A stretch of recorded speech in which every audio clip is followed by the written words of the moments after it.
Pais, o que seus filhos acham que estão escondendo de vocês?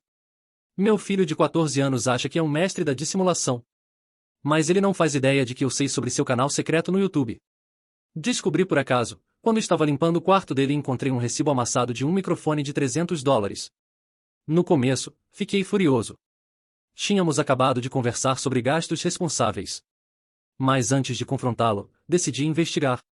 Naquela noite, depois que ele foi dormir, pesquisei o histórico do navegador. E lá estava. Um canal de games com 50 mil inscritos. Meu filho quieto e introvertido, que mal falava nos jantares de família, era absolutamente carismático na frente da câmera, fazendo piadas e entretendo milhares de pessoas. Em vez de acabar com isso, decidi fingir que não sabia e apoiar secretamente. Sempre que ele dizia que ia estudar na biblioteca, eu sabia que, na verdade, estava gravando vídeos no porão. Eu fazia barulho de propósito no andar de cima para ele ter que regravar, ensinando paciência. Quando ele reclamava do ruído de fundo estragando as gravações, eu sugeria isolar o quarto para melhorar a concentração nos estudos. Ele começou a pedir coisas estranhas. Cartolina verde, ring lights, uma webcam melhor. Toda vez, eu pedia que ele apresentasse um plano detalhado de como aquele material escolar melhoraria suas notas. As apresentações ficaram cada vez mais elaboradas. Ele chegou a fazer um PowerPoint explicando como uma iluminação melhor ajudaria a ler os livros mais claramente. A melhor parte? Sempre que ele postava um vídeo novo, eu assistia imediatamente. Meu filho sentava à mesa e comentava casualmente sobre como o dever de casa estava difícil. E eu sabia que ele tinha passado 3 horas tentando derrotar o chefe final em Elden Ring. Ele ficou criativo nas desculpas. Uma vez, disse que precisava entrar no clube de debates para melhorar a oratória. Na verdade, estava treinando suas falas para o canal. Quando ganhou o prêmio de mais evoluído em oratória na escola, tive que me controlar. As centenas de horas comentando jogos tinham dado a ele mais confiança do que qualquer clube poderia. Um dia, disse que precisava de uma cadeira nova porque estava com dor nas costas. Dor de tanto estudar. Eu sabia a verdade. Ele tinha acabado de atingir 100 mil inscritos e estava fazendo lives mais longas. Comprei uma cadeira gamer, mas chamei de cadeira ergonômica para estudos, para manter o teatro. O ponto de virada foi quando ouvi ele conversando ao telefone com um amigo. Sinto culpa por mentir para os meus pais, ele disse. Mas eles nunca entenderiam.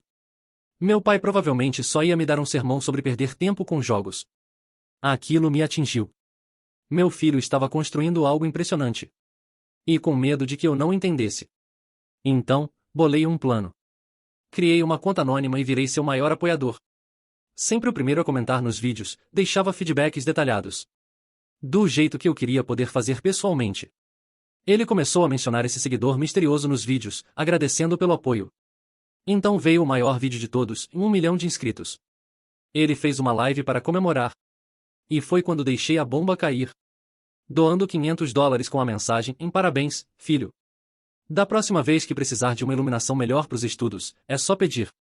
Com amor, papai. A live ficou em silêncio. Ele apenas olhou para a tela, boquiaberto. E então, na frente de 1 milhão de inscritos, meu filho quieto e reservado começou a chorar. Meu pai assistiu tudo esse tempo, ele sussurrou. Ouvi ele correndo escada acima até meu escritório. Quando entrou, ainda chorando, eu me virei na cadeira usando uma camiseta com o logo do canal dele, que eu tinha encomendado em segredo semanas antes.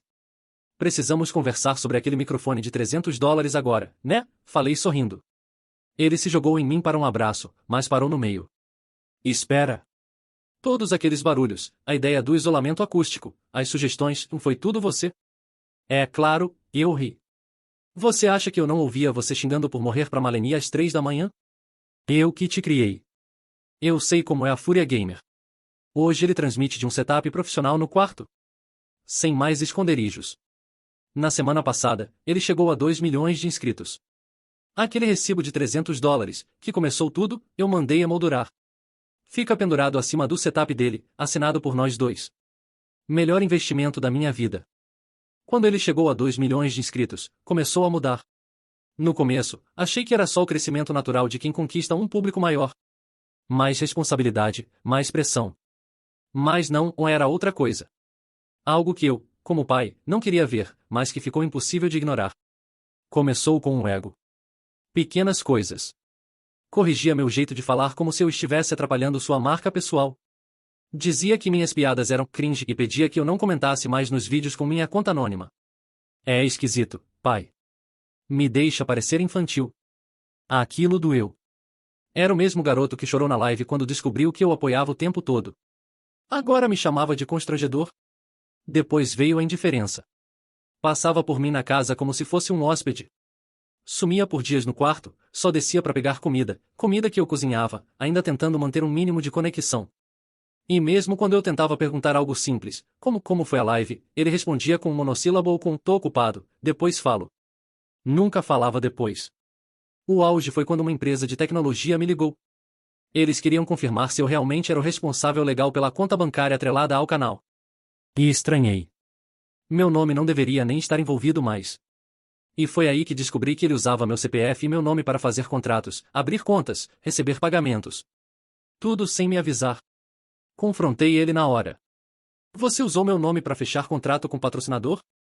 Perguntei, segurando o papel impresso, minhas mãos tremendo de raiva e incredulidade. Ele me olhou como se eu estivesse exagerando. Pai, você não entende. Era mais fácil assim. Eu precisava agilizar as coisas. É só papelada. Papelada que pode te colocar em dívida, ou me colocar no SPC. Você devia estar feliz por mim. Você não era meu maior fã? Ou era tudo só controle disfarçado de apoio? Aquilo me desmontou. Ele havia virado a chave. Eu já não era o pai orgulhoso que o incentivava, agora eu era um obstáculo, alguém ultrapassado, uma peça velha da engrenagem que ele queria desmontar. Nos dias que seguiram, ele me evitou completamente. Só falava com advogados, agentes, gente que aparecia aqui de terno e pasta de couro. A casa virou um estúdio e eu, um intruso. E o pior, ele contratou um editor. Um social media. Um gerente de marca. Tudo isso aos 15 anos. E para completar, decidiu se emancipar. Na audiência, ele disse com todas as letras, e meu pai é uma boa pessoa, mas não entende meu mundo. Quero liberdade para crescer sem precisar da aprovação dele. Eu sentei ali, quieto, ouvindo aquilo com os olhos marejados. O juiz assinou. E ele saiu da sala com um sorriso no rosto. Nem olhou para mim. Fiquei dias em silêncio. Não comi. Não assisti nada. Só fiquei ali, no mesmo escritório onde ele tinha me encontrado chorando de gratidão meses antes. A camiseta com o logo do canal ainda estava pendurada na porta. Mas eu já não era mais parte daquilo. A gota d'água veio quando fui limpar o quarto dele, que ele oficialmente liberou para mim. Encontrei um caderno antigo, escondido atrás de um móvel. Era de quando ele tinha uns 9 anos. Cheio de anotações, desenhos de monstros e fases de jogos que ele inventava. Na capa, com letras tremidas, e meu jogo com meu pai. Lá dentro, desenhos nossos, juntos, jogando e criando mundos imaginários. Ali, naquele momento, a raiva se misturou à dor e virou outra coisa. Uma revolta amarga, fria. Eu não o impedi de crescer. Eu o ajudei a voar. E ele chutou minha mão depois de chegar ao topo. Parei de seguir o canal. Deletei os vídeos salvos. Quebrei a moldura do recibo. Nunca mais comentei. Nunca mais assisti. Meses depois, ele me mandou uma mensagem. Ei, o estúdio quer fazer um vídeo sobre minha trajetória. Quer participar? Respondi com uma única frase, e minha parte na sua história termina onde você escolheu apagar meu nome. Ele não respondeu. E eu, pela primeira vez em muito tempo, dormi em paz. 3 anos se passaram desde aquela mensagem. 3 anos desde que meu filho, meu menino, decidiu que eu não era mais parte da história dele. Nunca mais ligou. Nunca mais apareceu no Natal, nem para dizer que estava vivo. Acompanhei à distância, mesmo contra minha vontade, porque não dava para escapar completamente. Ele estava em todo lugar. Entre uma ida ao mercado e outra, via o rosto dele estampado em caixas de periféricos gamers, em vitrines de shoppings, em capas de revistas sobre tecnologia. Dava entrevistas falando sobre a tal independência precoce, sobre como foi difícil crescer sem apoio real. Sem apoio real. Era isso que ele dizia. Com o microfone que eu comprei, com o isolamento que eu instalei, com o nome que ele usou por meses para fechar os contratos iniciais. Me tornei o vilão conveniente da narrativa de sucesso dele. E ninguém sabia. Ninguém sabia que fui eu quem ficou acordado até tarde conferindo se ele ainda estava online. Ninguém sabia que fui eu quem escolheu aquele primeiro anel de luz que ele usava escondido. Que fui eu quem atrasou a parcela do carro para poder pagar o domínio do site dele no começo. Mas ele soube. E mesmo sabendo, escolheu reescrever tudo. E quanto mais ele crescia, mais enterrava qualquer traço meu. Criou uma fundação, com o nome da mãe, que o abandonou quando ele tinha 2 anos. Instituto Clara, um lugar para jovens criadores que não tiveram suporte familiar. Virei uma piada cruel, um fantasma que só ele podia ver. Me mudei para uma casa menor. Vendi tudo que lembrava ele. Menos o caderno. Aquele caderno com os desenhos dos jogos que ele imaginava comigo. E isso eu guardei. Mas no armário trancado, longe dos olhos. Longe da dor. Então, um dia, uma carta chegou. Manuscrita. Era a dele. Pai, me disseram que você está doente. Não sei se é verdade.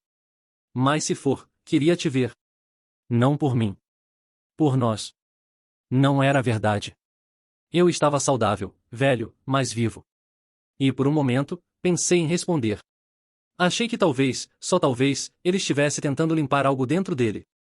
Mas aí olhei para o rodapé da carta, o logotipo da produtora dele. Era uma carta de desculpas para a câmera. Não para mim. Naquela noite, peguei o caderno. Abri na primeira página. Lá estava, em meu jogo com meu pai. E escrevi por cima, com uma caneta preta, em cancelado. No dia seguinte, publiquei uma carta aberta no jornal local. Pequena, mas sincera. Não estou doente. Estou vivo, lúcido e cansado. Meu filho é um sucesso, mas não porque foi abandonado, e sim porque foi acolhido, escondido, amado em silêncio. Tudo que ele construiu começou em meu porão, com meus recursos, minha paciência, meu nome. Ele apenas decidiu esquecer. E agora quer recuperar um enredo que vende bem, mas que machuca quem ficou para trás. Que fique claro, em meu silêncio foi escolha. Mas agora, escolho não mais ser apagado. A carta viralizou. Não porque eu queria, mas porque, pela primeira vez, alguém contou o outro lado. E adivinha? Muitos pais escreveram para mim. Muitos que foram deixados para trás quando os filhos acharam fama ou independência. Alguns meses depois, ele apareceu. Na porta da minha casa. Sem câmeras. Sem equipe. Posso entrar? Ele perguntou. Olhei para ele por longos segundos. Não o via há anos. Estava mais alto, mais firme, mas ainda com aquele mesmo brilho nos olhos que tinha aos 14, quando comemorou 1 milhão de inscritos chorando nos meus braços. Não, eu disse. Ele pareceu não entender. Pai. Você quis o mundo sem mim. E conseguiu. Agora o mundo é tudo o que você tem. Eu não sou mais cenário de fundo para tua construção. Eu sou um homem com limites. E você cruzou todos eles. Fechei a porta. Ele ficou ali, parado. Depois virou as costas e foi embora. Dizem que amor de pai é eterno. Mas ninguém fala o que acontece quando esse amor é esmagado, distorcido, usado como trampolim e depois jogado fora como embalagem vazia.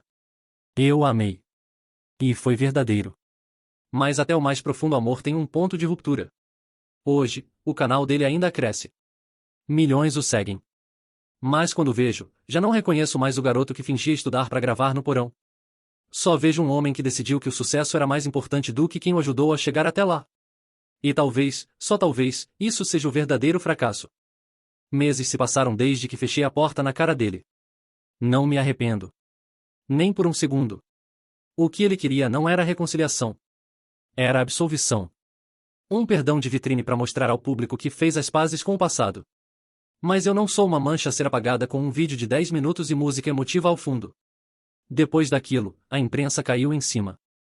Manchetes sensacionalistas, o pai esquecido do youtuber. Pai e filho rompem em meio a polêmicas. Ele tentou se defender, claro. Fez vídeo. Chorou. Disse que a carta aberta foi um mal-entendido. Mas era tarde demais. O público não é burro. Eles começaram a cavar. Descobriram tudo. O contrato que ele assinou com o meu nome. A fundação usando a imagem da mãe ausente. As mentiras sobre não ter apoio. E o pior, os prints dos e-mails que eu mandei quando ele ainda era menor de idade, organizando o canal, cuidando das finanças, perguntando se ele precisava de algo, oferecendo ajuda, tudo ignorado. O castelo de cartas começou a desmoronar. Marcas cancelaram contratos. A fundação congelou atividades. Os seguidores começaram a desaparecer. E foi só aí, só quando perdeu, que ele tentou me procurar de novo. Mas dessa vez, não veio pessoalmente. Recebi uma carta da advogada dele. Queria minha autorização para gravar um documentário sobre nossa história. Disse que queria mostrar a verdade e que o projeto poderia beneficiar ambos financeiramente. Eu li aquilo com as mãos tremendo, mas não de emoção. De raiva. Peguei o telefone e liguei direto para ela. Diga ao seu cliente que a verdade não é vendável. Não essa. E se ele usar meu nome, minha imagem, qualquer lembrança que me envolva, eu processo até o último centavo que sobrar na conta dele. Ela tentou argumentar, profissionalmente, claro. Mas desliguei. E, naquela mesma noite, fui até o armário onde guardava o caderno. Peguei o meu jogo com meu pai. Rasguei. Página por página. Sem hesitação. Aquilo foi real. Foi bonito.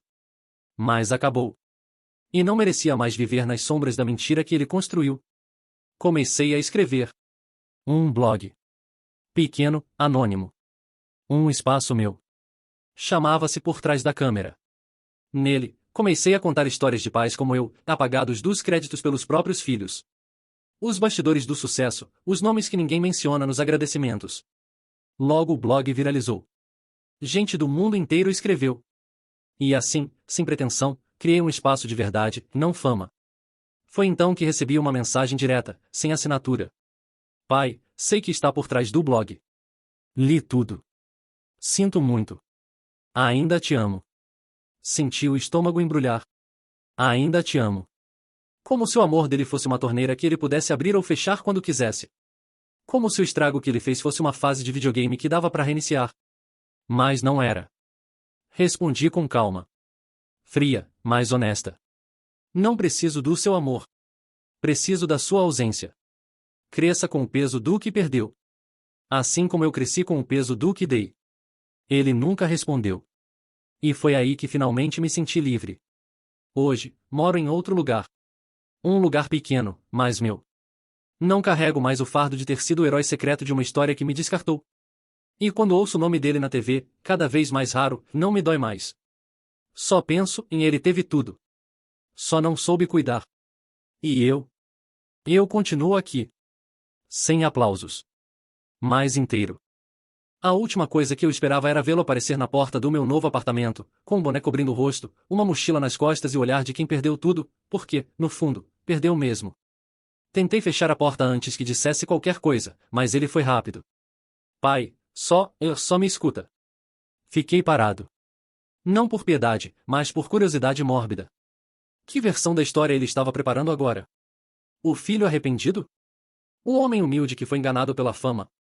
Já tinha visto esse teatro antes. Eu criei esse roteirista. Ele entrou sem ser convidado, olhou em volta com uma expressão que misturava vergonha e espanto. Esperava luxo? Esperava que eu tivesse transformado minha vida no inferno por causa da ausência dele? Lamento decepcionar, filho. Eu aprendi a viver sem você. Aprendi até a gostar disso. Não vim pedir dinheiro. Nem favor, ele disse, largando a mochila no chão. Só precisava te ver. Saber se ainda dá para consertar. Consertar? Ele me apagou da vida pública dele como se eu tivesse sido um tropeço inconveniente. Me transformou em lição de superação, em obstáculo vencido, quando fui a única ponte que ele nunca precisou construir. Fui eu quem segurou a fundação com as próprias mãos enquanto ele subia. Você destruiu tudo, foi a única coisa que consegui dizer, com a voz mais firme do que imaginei que teria. Me substituiu na própria narrativa. E agora quer reescrever mais uma vez? Ele abaixou a cabeça. Silêncio. Mas não o silêncio pesado de arrependimento. Era o silêncio de quem foi pego de novo, sem o roteiro pronto. Eu perdi o canal. Ah. Então era isso. Finalmente a verdade. Ele não veio por mim. Veio por ele.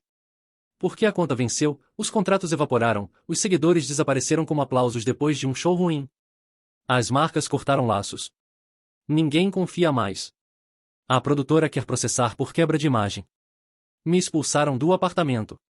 Eu não tenho para onde ir. Tive que rir.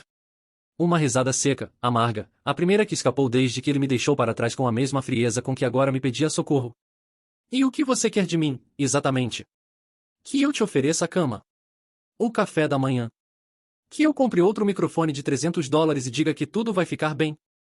Ele não respondeu. E aquilo foi mais revelador do que qualquer palavra. Filho, continuei, cruzando os braços, você não perdeu o canal. Perdeu a si mesmo. Jogou fora quem era, quem te segurou quando ninguém assistia. Você virou produto. E agora que ninguém mais quer comprar, lembra que é humano. Eu não sou assim, eu me perdi. Mas não sou isso. É assim. E o pior, escolheu ser. Ele engoliu em seco. Tentou sorrir, aquele sorriso falso que usava nas thumbnails dos vídeos, e eu quase senti pena. Quase. E queria voltar a ser seu filho. Mas você não é mais. Ele ficou imóvel. Como se eu tivesse enfiado uma faca no peito dele. Mas a verdade não mata, ela revela. E talvez, pela primeira vez, ele estivesse vendo o reflexo real no espelho, o menino que um dia pediu ajuda para ler um roteiro agora não sabia mais nem como se apresentar sem um personagem. Eu apontei para a mochila dele no chão. Tem um albergue a 4 quadras daqui. Barato. Serve 3 refeições. Melhor do que o que muitos têm. Vai pra lá. E pensa. Não em mim. Em você. Ele pegou a mochila devagar. Parou na porta. Quase disse algo, mas parou. E pela primeira vez, talvez, entendeu que não havia mais palco, nem plateia, nem segunda chance. Ele saiu. E eu fechei a porta. Dessa vez, sem hesitação. Me sentei na poltrona, peguei meu café frio da manhã e encarei a janela. A cidade seguia viva, indiferente à nossa tragédia doméstica. E eu também. Porque agora eu era apenas um homem que sobreviveu ao próprio filho. E nunca mais, deixaria alguém me transformar em figurante da minha própria história. Ele não voltou. Não naquele dia, nem no seguinte, nem no mês que se seguiu. E, para ser sincero, eu esperava que nunca mais voltasse mesmo. Aquele albergue devia ter sido o primeiro lugar em anos onde ele dormiu como gente comum, sem luz de ring light, sem edição de voz, sem like, sem comentário, sem curtida automática de fã alienado. Mas claro, a paz não dura. Especialmente quando você cria um monstro que aprendeu a sobreviver se alimentando de narrativa. A notificação apareceu num domingo de manhã. Um novo vídeo no canal dele. O mesmo canal que eu pensava estar morto, afundado, cancelado. O título: A verdade sobre o meu pai, o silêncio que me feriu. Por um momento, hesitei em clicar. Mas já era tarde. Meu dedo já estava em cima do play como se meu corpo soubesse que precisava daquilo. Precisava sentir a faca entrando de novo para ter certeza de que ela ainda doía. Ele estava sentado num estúdio novo. Mais humilde, com cenário escuro, quase teatral. A voz era mansa, controlada, ensaiada. O mesmo tom que ele usava quando queria parecer humano, mesmo por trás de um roteiro escrito para manipular. Eu queria nunca ter que fazer esse vídeo, começou. Mas chegou a hora de abrir o coração. Pela minha paz. Pela verdade. E então veio o espetáculo. Me chamou de ausente. Disse que fui apoio técnico, mas emocionalmente negligente. Que dei as ferramentas, mas nunca o afeto. Que o meu silêncio, aquele silêncio que ele mesmo exigiu com sua emancipação, foi o que o destruiu. Mentiras costuradas com verdades desconfortáveis. Porque ele sabia o que fazia. Sabia que o público não confere fatos, só sente. E ele é bom em fazer sentir. A cereja do bolo? Disse que me procurou recentemente. Que me ofereceu paz, reencontro, perdão. E que eu o expulsei com frieza. Disse que fui cruel. Que neguei amor. Que preferi ter razão a ter um filho. O vídeo passou de 2 milhões de visualizações em menos de 24 horas. E os comentários? Um esgoto. Velho narcisista. Agora entendo o trauma dele. Como alguém pode negar o próprio filho assim? Minhas redes foram invadidas. Gente me xingando, mandando ameaça, dizendo que eu devia morrer sozinho como mereço. E o mais irônico? Ele estava ganhando seguidor de novo. Ganhando patrocínio. Reabilitado pela comoção popular. O ciclo se repetia. E, pela segunda vez, ele me apagava. Me transformava no antagonista conveniente da jornada do herói. Mas dessa vez eu não fiquei calado. Eu já tinha o blog. Já tinha uma base. Pessoas que confiavam na minha voz. Pais, mães, tios, irmãos que também tinham sido silenciados em nome de uma narrativa bonita pro YouTube ou pro Instagram. Então escrevi. Não um texto. Não uma carta. Um livro. Chamei de A Farsa do Filho Herói. Nele, contei tudo. Com datas, documentos, recibos, prints. Desde o primeiro microfone até o momento em que rasguei o caderno dele, aquele que dizia meu jogo com meu pai. Não deixei espaço para dúvida. Nenhuma lacuna para ele preencher com choro falso e filtro vintage. Lancei de forma independente. Sem editora, sem marketing. Só a verdade nua. A primeira tiragem esgotou em 3 dias. Na semana seguinte, dei uma entrevista. Não chorei. Não ataquei. Apenas contei. Frio. Claro. Dolorosamente real. Ele tentou se defender de novo, mas dessa vez, ninguém acreditou. O público, finalmente, cansou. O ciclo não funcionou mais. O escudo emocional rachou. O que antes era comoção virou cansaço. E os números começaram a sumir. Lentamente, como água escorrendo por uma pia entupida. Até que um dia, sem aviso, o canal foi deletado. E foi assim que tudo terminou. Não com uma reconciliação melodramática, não com um abraço em câmera lenta ao som de piano. Terminou com a verdade exposta, o silêncio respeitado e um filho aprendendo, tarde demais, que não se cospe em quem te construiu. Hoje vivo tranquilo. Ainda escrevo. Ainda tomo meu café à tarde, encarando a janela como sempre. Mas agora, ao lado da moldura vazia onde pendurava aquele recibo do microfone, há outro quadro. A primeira página do meu livro. Com a dedicatória manuscrita. Para todos os pais que foram esquecidos, e escolheram lembrar de si mesmos. E sim, continuo sozinho. Mas agora, sozinho por escolha. E, finalmente, em paz.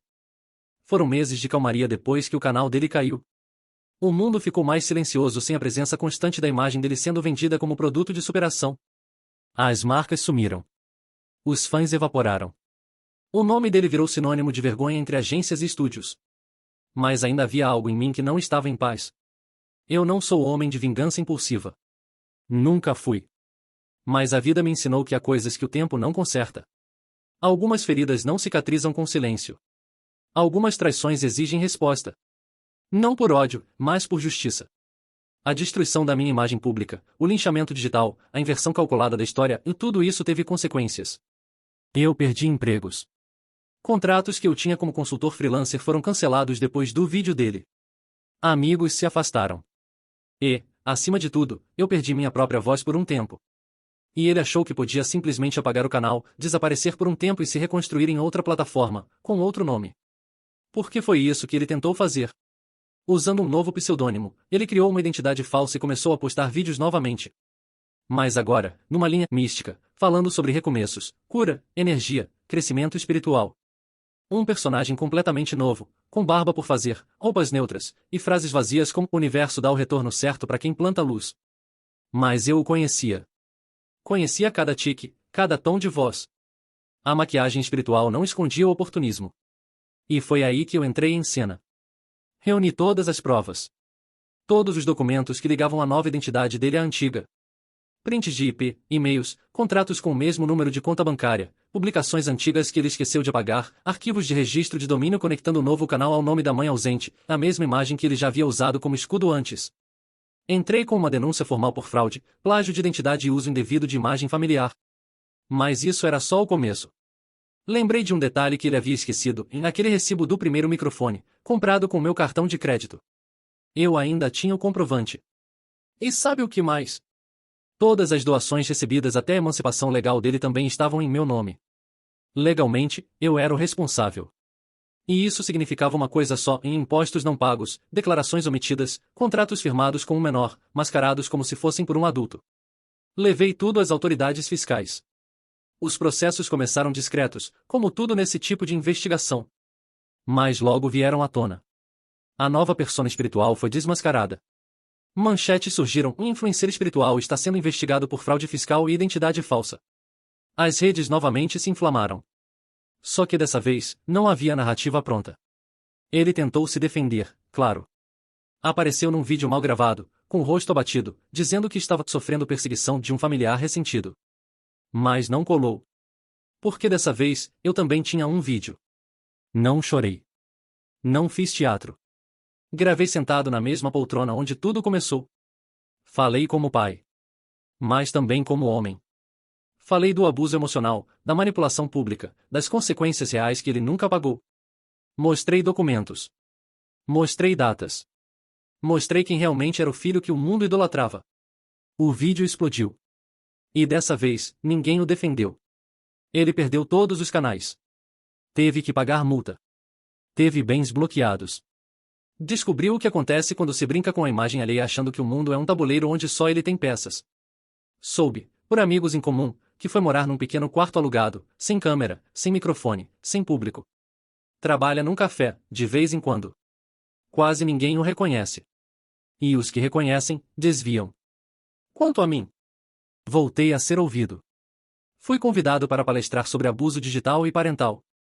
Escrevi outro livro, dessa vez sobre reconstrução emocional após relações familiares tóxicas. Recebo cartas de pais, filhos, irmãos, dizendo que minha história os ajudou a entender seus próprios limites. E num quadro, em cima da minha escrivaninha, há duas coisas: o recibo do microfone e a primeira página do processo fiscal que levou meu filho à ruína. Não por crueldade, mas por consequência. Alguns pais se calam.